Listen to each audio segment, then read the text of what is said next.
change this. Let's change this. If this is a linker market here and this is the Fed here, and the Fed's obviously doing that, the linker, there's a very good chance that the linker is going to see the drop in interest rates as inflationary. So the linker market's going to do that, right?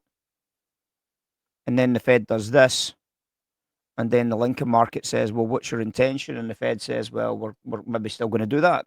We're going to do this, and then we're going to do this. And the linker market says, well, we're just going to keep doing that then.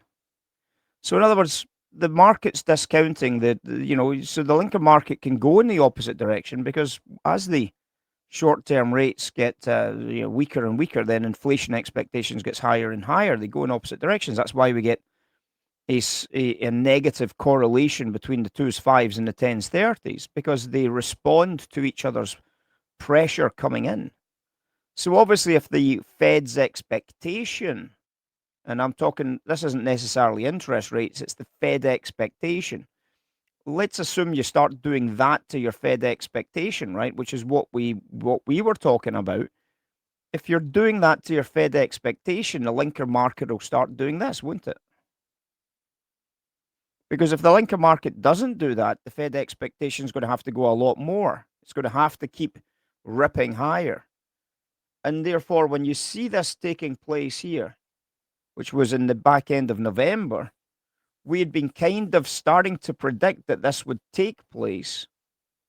And one of the reasons, of course, is that oil prices are a little bit stubborn on the bottom side. So, we're not getting that upside pressure. That's absolutely obvious. But the second half of this sell-off came from the fact that we're getting close to that Fed release. And because we were getting close to that Fed release, the market was starting to anticipate the Fed pushing back on these rate cuts narrative. So again, this is an incredibly important piece of fundamental trading idea, is that the market is always discounting what the market thinks is going to happen. It's not about the reality. Nobody really cares if the Fed then does 25 basis points. It's about what the perception of what's happening and about the pace of what's happening and about what's going to happen next. They're already pricing in the next move before they even trade this one, right? They're already thinking about what's going to happen next.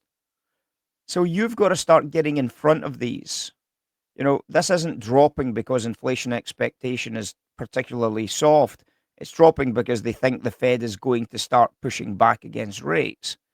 And therefore, when you start thinking that that might be the case, you start thinking about the linker market pushing back here, which is exactly what's happened.